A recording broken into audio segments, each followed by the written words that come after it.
दोस्तों नमस्कार और आप देख रहे हैं न्यूज़ बकेट में आपका स्वागत है। बनारस को लोग ऐसे ही नहीं जानते हैं, बनारस को बनारसी साड़ी के नाम से भी जानते हैं, बनारस की पान से जानते हैं, घाटों से जानते हैं। लेकिन आज हम आ गए हैं मुस्लिम बाहुल्य क्षेत्र में जलालीपुरा में। आपको बता दें कि जिस तरीके से बढ़ती महंगाई ने सभी लोगों की कमर तोड़ दी है और यहाँ पे बुनकरों की क्या स्थिति है, क्योंकि यहाँ पे हर दिन खटपट की आवाज़ें आती हैं। जो भी गलियाँ हैं जहाँ पे साड़ी का कारोबार होता है, तमाम यहाँ पे लोग हैं जो जिनके घर पे लूम चलते हैं और सीधे तौर पे चलते हैं कि क्या कुछ दिक्कतें आ रही हैं। ये बताइए कि बुनकरों को लेकर क्या कुछ समस्याएं आ रही हैं, जिस तरीके से बढ़ती महंगाई से लोग परेशान हैं और बिजली के रेट को लेकर। देखिए, बनारस बुनकर बहुल क्षेत्र है। बनारस एक ऐसा शहर है जो पूरे दुनिया में इसका मिसाल नहीं मिलेगा। बनारस में अगर हिंदू ताना है तो मुस्लिम बाना है। ये गंगा जमनी तहजीब का शहर है और इस बुनकर, जैसे आपने कहा कि बनारसी साड़ी और बिजली के लेके, तो दोनों एक दूसरे से जुड़ के ही काम करते हैं। अगर हम मुस्लिम भाई अगर माल को तैयार करते हैं तो हमारे हिंदू भाई उसको लेके खरीद के बेचते हैं बाहर। तो आज देखिए, समस्या यह सबसे बड़ी ये हो गई कि आज महंगाई चरम पे है और जो रॉ मटेरियल हम लोग को मिलती है, जो रेशम है, धागा है और मसराइस है, सब तमाम तरह का तार है, वो सब कुछ रेशम पहले चाइना से आती थी, तो चाइना से आती थी और पहले पूर्व की सरकार जो थी उस पर एक्साइज ड्यूटी देती थी 30%, लेकिन आज वो ख़त्म कर दिया गया है। सबसे बड़ी मार मारी है बिजली ने। जैसे 2006 में सब देखा कि माननीय मुलायम सिंह जी की सरकार थी, केंद्र में कांग्रेस की सरकार थी, तो दोनों के समन्वय में बिठा के एक बुनकर की समस्या को देखते हुए, क्योंकि बुनकर पलायन कर रहा था 2006 में, क्योंकि स्थिति बड़ी ख़राब थी और जो बिजली के बिल आते थे वो जमा नहीं कर पाते थे। लोग घर द्वार छोड़ के, बिजली जब विभाग वाले आते थे तो छोड़ के भागते थे। उन समस्याओं के यहाँ के हमारे बुनकर बिरादरान तंजीम के सभी सरदार महतो साहबान सम्मानित लोगों ने एक मीटिंग बनाई और एक डेलीगेशन लेकर दिल्ली गए और मुलायम सिंह के यहाँ भी गए। तो उन लोगों ने बुनकरों की समस्या को समझा और ये फ्लैट रेट व्यवस्था लागू की। बहुत अच्छा चल रहा था। तब से के बाद पलायन रुक गए और बुनकरों के अच्छे दिन आने लगे। लेकिन जैसे माननीय योगी जी की सरकार आई, लेकिन उसमें एक डर भय का माहौल हो गया। लेकिन अभी कल सुनने में आया है कि माननीय योगी जी, हमारे मुख्यमंत्री जी, बुनकरों के लिए वो गंभीर है। फ्लैट रेट की व्यवस्था उन्होंने बोला था कि उससे अच्छी व्यवस्था देंगे। तो कल होता है उनके बार मामला कैबिनेट में उनके है, वो कैबिनेट कब पास करेगी। लेकिन कल यहाँ समाचार पत्रों के माध्यम से पता लगा है कि माननीय मुख्यमंत्री जी बुनकरों को तोहफा देने वाले हैं। हम उनसे आपके चैनल के माध्यम से निवेदन भी करते हैं कि अगर से आपने बनारस के बुनकरों पर ये तोहफा दिया तो इससे देखिए खाली मुस्लिम नहीं जुड़े हैं, 50% है। बता, अगर आधा हिंदू भाई जुड़े हैं तो आधा मुस्लिम भाई जुड़े हैं। एक दूसरे से जुड़ के ताना बाना ये सिलसिला है। तो और महंगाई चरम पे है। देखिए, आज हमारे जो बुनकर के पावर लूम जो चलती थी, पहले तो होता था कि एक 12 घंटे ड्यूटी रात की होती थी, 12 घंटे ड्यूटी दिन की होती थी।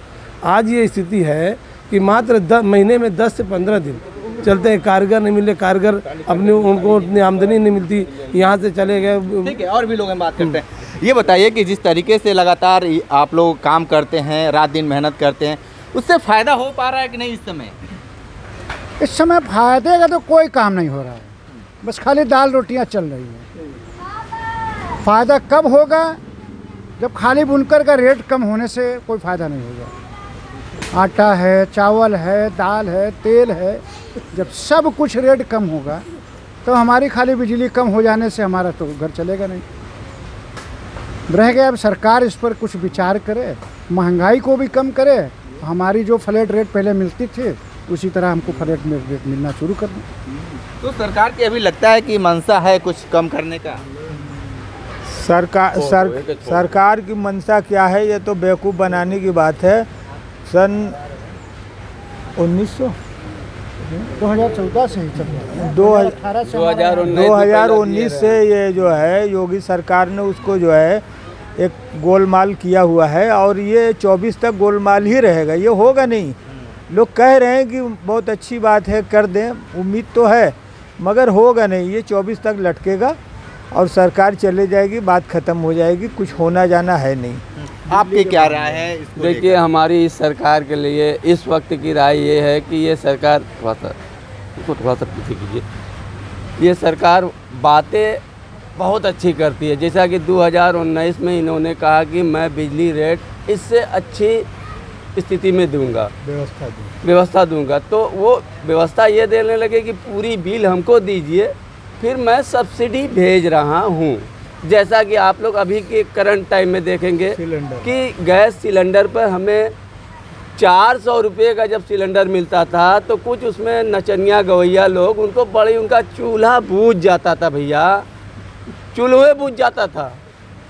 और अब जो है वही नचनिया गवैया, अब उनका चूल्हा इतना अच्छा जल रहा है कि बस पूछिए ही मत। और रह गया वही व्यवस्था एकदम सेम टू सेम हमें बिजली पर देने का वादा मिला 2019 में। तो हम लोगों ने पहली बार उसका ऑब्जेक्शन किया गया, मुरम्मत सारा कागज़ पत्तर जो भी हम लोग से बन सका दिए गए। अब उसके बाद से जो उस वक्त से रुका हुआ है, तो हर बार अच्छी व्यवस्था तो आ रही है, लेकिन तब तक ये हुआ कि हम लोग को जो ये पर किलोवाट जो है 150 रुपया देना होता था, अब पर किलोवाट हमें जो तो 300 रुपया देना पड़ रहा है। ये अच्छी व्यवस्था मिल रही है हम लोग को, काफ़ी अच्छी।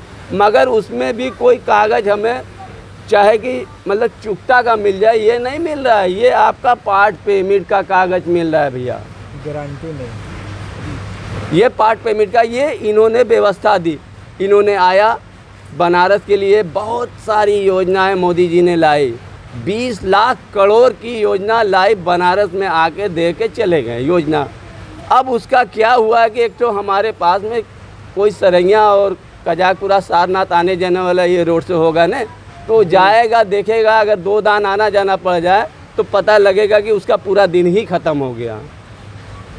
कितनी अच्छी व्यवस्था दे रहे हैं। ये बताइए कि जिस तरीके से आप लोगों को कहा जा रहा है कि काफ़ी दिक्कतें हो रही हैं बिजली रेट को लेकर, इस समय वर्तमान में प्रोडक्शन हो रहे हैं, तो क्या मार्केट में क्या स्थिति है? मार्केट तो आप लोग देख ही रहे हैं, पूरा क्षेत्र घूम के हालात इतने ज़्यादा बिगड़ गए महंगाई के लेकर कि आप चले जाइए राशन ले लीजिए, जहाँ 100 रुपये में 10 किलो चीज़ होता है, आज 1000 रुपया लेके जाइए तो कम पड़ जा रहा है। महंगाई तो चरम सीमा पे एकदम है। अब सरकार इस पर कंट्रोल कर ही नहीं पा रही है। जब 435 का सिलेंडर हुआ था तो स्मृति ईरानी ने कहे कि हाथ में चूड़ी पहन लो, सरकार आप चलाने लायक नहीं हो। आज 1200 का सिलेंडर है और लोगों को दिखा रहे माननीय प्रधानमंत्री जी की फ्री का राशन दे रहे हैं। कहाँ फ्री का राशन दे रहे हैं? 800 रुपया हम ही से वसूली कर रहे हैं सिलेंडर में, वही पैसा हमारा लौटा दे रहे हैं। अब पूरे डंका पिट रहे हैं कि हम मुफ्त में राशन बांट रहे हैं, मुफ्त में राशन बांट रहे हैं। कहाँ ये सब चल रहा है? सारे लोग ये कह रहे हैं कि 5.5 किलो राशन से पूरी जनता खुश है, तो आप क्यों नाराज़ हैं? अरे कहाँ खुश? आप चावल देखते हैं, चावल जो बंगाली लोग मोटका वाला खाते हैं वही चावल जानवर को देने वाला हम लोग को मिलता है। सबको चावल बढ़िया चाहिए, महीन वाला चाहिए।